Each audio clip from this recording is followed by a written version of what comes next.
The night my sister-in-law handed me a trash bag and told me to pack my things, she was smiling. Not a nervous smile, not an embarrassed one. A real, wide, entertained smile. Like she'd been waiting to do this for a long time and was finally getting to enjoy it. My brother was leaning against the doorframe with his arms crossed, and he said, without looking at me directly, "You've got until morning." I remember the exact feeling in my chest. Not panic. Not anger. Something quieter and worse than both of those. The specific hollow feeling of realizing that the people who were supposed to love you unconditionally had been doing the math on you for years, and they'd finally decided the numbers didn't add up. I was 31 years old.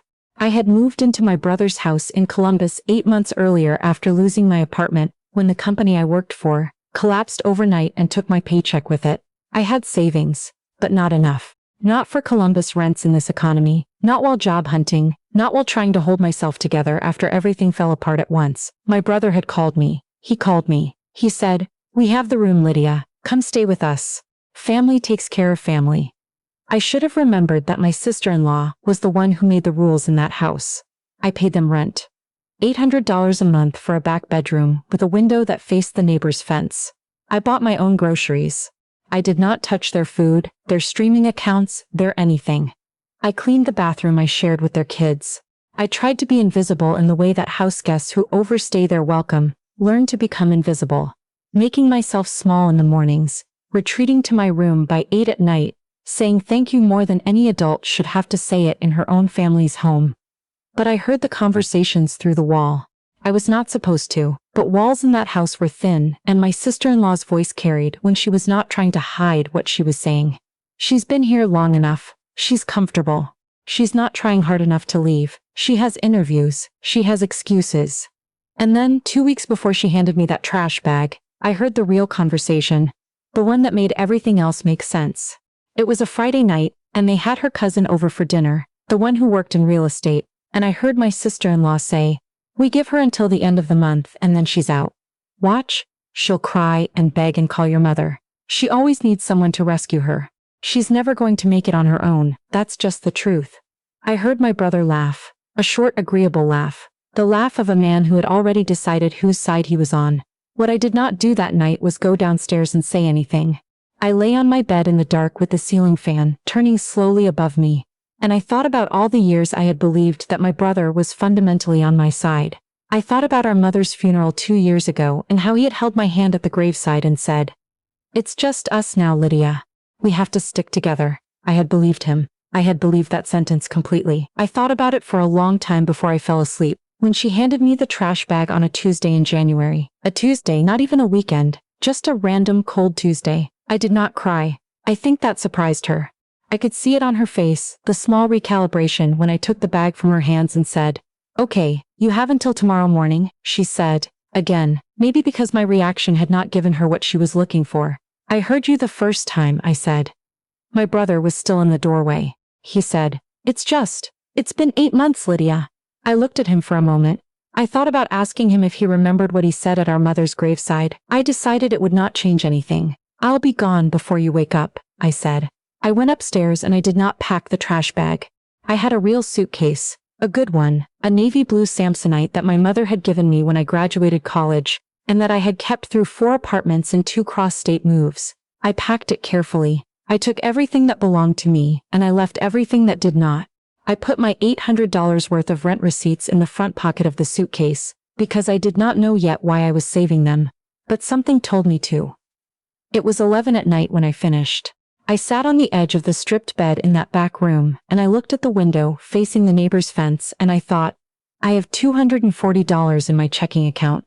I have a job interview on Thursday. I have nowhere to sleep tomorrow night. And then I thought, okay. I called the only person I could think of. Not family, because I had just learned something new about what family meant. But my friend Keisha, who I had known since we were both 22, and working the same terrible retail job in the short north. Keisha picked up on the second ring even though it was almost midnight. "What happened?" I told her. She was quiet for a moment, and then she said, "Come here. I have a couch. Your apartment is 40 minutes away." "I know where my apartment is, Lydia. Come here." I called a Lyft with money I could not really afford, and I sat in the back seat with my Samsonite between my knees. And I watched Columbus pass by in the dark. The highway lights, the fast food signs still lit up. The overpass where someone had spray painted something I could never quite read, no matter how many times I drove past it. I had lived in this city for 8 months, and it still felt like someone else's city. I wondered if it would ever feel like mine. Keisha opened the door before I even knocked. She had clearly been awake, still in her work clothes, and she handed me a mug of chamomile tea without saying anything, which was the exact right thing to do. I sat on her couch with the tea warming my hands and I told her the whole thing. The trash bag, the cousin's dinner, the laugh through the wall.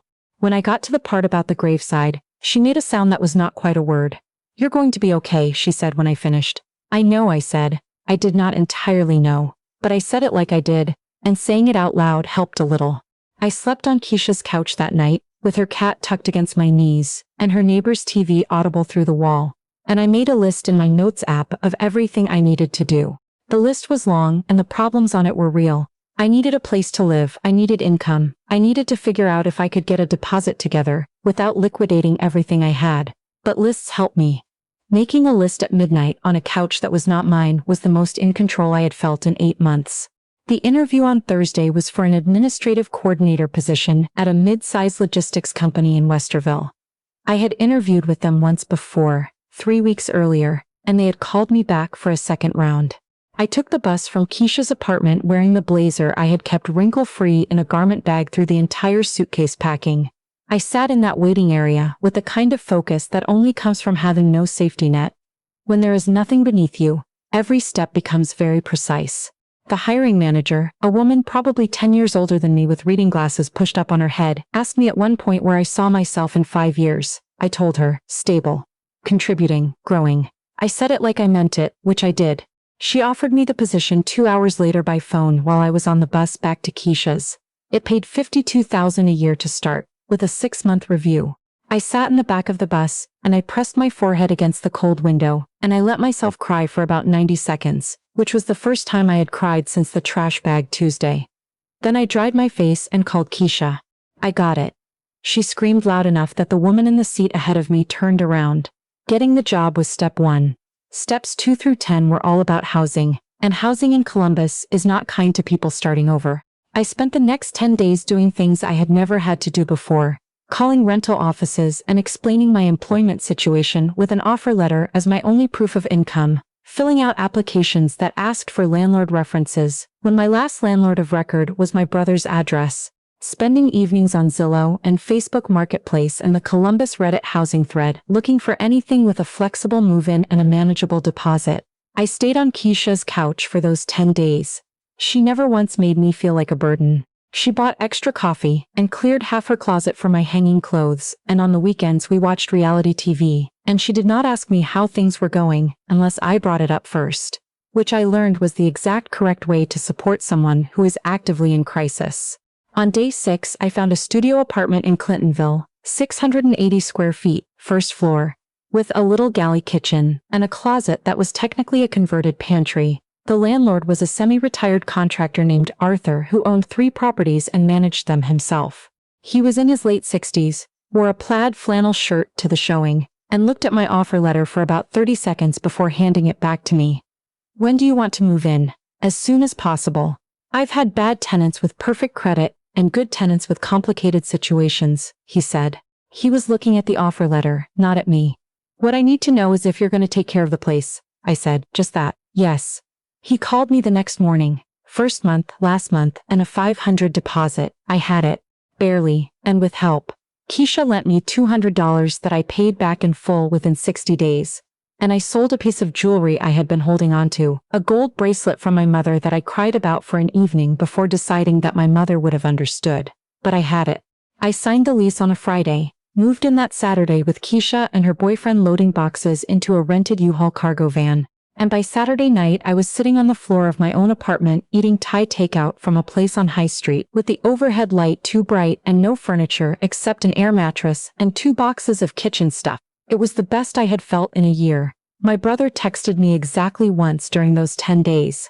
It was brief. He said, "I hope you found somewhere to land. Let me know if you need anything." I stared at that text for a long time. I thought about all the things I could say. I thought about, "You could have let me stay." Or "You laughed." Or, "Do you remember what you said at the graveside?" I thought about sending him the offer letter, or a photo of the lease, or the rent receipts I had saved in my suitcase pocket. I thought about explaining to him, in the clearest possible terms, exactly what had happened and what it had cost me, and how it had felt to pack a suitcase at 11 at night, with $240 in my bank account. I did not send any of those things. I put my phone down, and I ate my pad thai, and I watched the headlights from the street move across the station of my new apartment, and I thought about my mother, and I thought about what she would have said about all of this. My mother was a practical woman. She did not believe in holding on to things that were not holding you back. I think she would have said, "Good, now move forward." The first day of my new job was a Monday in February, cold and gray in the specific way Columbus gets in February, the kind of cold that doesn't feel dramatic, just persistent. I wore my good blazer and the black pants I had pressed the night before, and I took the bus to Westerville because I did not have a car, and the bus took 45 minutes each way, which I decided to treat as reading time, rather than inconvenience. My supervisor was a man named Gary, who was thorough and fair, and slightly awkward in the way that people who are very good at logistical thinking sometimes are in person. He showed me the filing system, and the communication protocols, and the lunchroom where people kept their clearly labeled food in the refrigerator, and I thought, this is a functional workplace. These are people doing a reasonable job and going home at the end of the day. I cannot explain how much that meant to me after the previous 8 months. By the end of the first week, I knew everyone's name.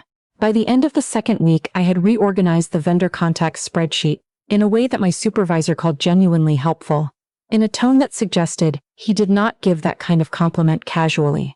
By the end of the first month, I had started covering the phones for the front desk twice a week because the woman who normally did it had a health situation, and Gary quietly noted it in my file.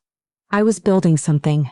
It was slow and it was small, and it was made of bus rides and canned soup dinners and furniture from Facebook Marketplace, and occasional Friday nights on Keisha's couch watching bad TV. But it was mine. Every piece of it was mine in a way that nothing in that back bedroom, with the window facing the fence, had ever been. What I did not do was call my brother. He texted twice more, once in February, once in March, both times something brief and slightly too casual. The kind of text someone sends when they want to feel like they reached out without actually having to deal with what they're reaching about. I read them both. I did not respond to either. My sister-in-law did not contact me at all, which told me everything about who had actually made the decision. In April, 3 months into the job, my 6-month review was bumped up early. Gary called me into his office on a Tuesday afternoon and told me they were pleased with my performance and were offering me a salary adjustment to $58,000. Plus enrollment in the health plan they'd been holding off on until probation cleared. I said thank you. I meant it in a way that had nothing to do with politeness. That evening, I called Keisha, and we went to dinner at a place in the short north we'd been saying we'd go to for years, and I ordered the thing on the menu that I actually wanted, instead of the thing I could most justify, and we talked about everything except my brother and my sister-in-law, and it was a perfect evening. On the walk back to the parking lot, she said, "You know she told people you were struggling." I stopped walking. What? Her cousin, the real estate one. She's been telling people in the family that you took the handout and couldn't hack it and ended up back with your parents or whatever. She doesn't know you don't have parents anymore. She paused. I thought you should know.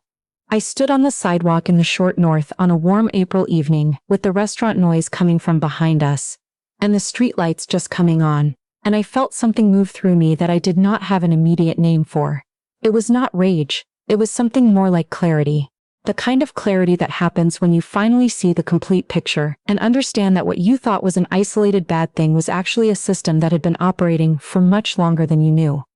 Okay, I said. Okay? Keisha said. Yeah. I started walking again. Okay. I did not call my brother that night. I did something else. I found the family group chat. The one with aunts and cousins and my father's side of the family that had been mostly quiet since my mother's funeral, and I wrote a message. It was not angry. It was not long. It was 7 sentences. I said, I want to give everyone an update since I've heard some stories have been circulating. 8 months ago I moved in my brother and sister-in-law after a job loss. I paid $800 a month in rent and covered all my own expenses. I was asked to leave in January with 1 night's notice. I accepted a position with a logistics company in February and recently received an early performance review with a raise to $58,000 a year. I have my own apartment in Clintonville. I wanted you all to hear that directly from me. I attached nothing. I mentioned no names. I stated only facts. Then I closed the app and did not look at it until the next morning. By morning there were 23 responses. Most of them were from aunts and cousins I had not talked to in years. Messages of support, of pride, of what I can only describe as a collective recalibration of the family narrative.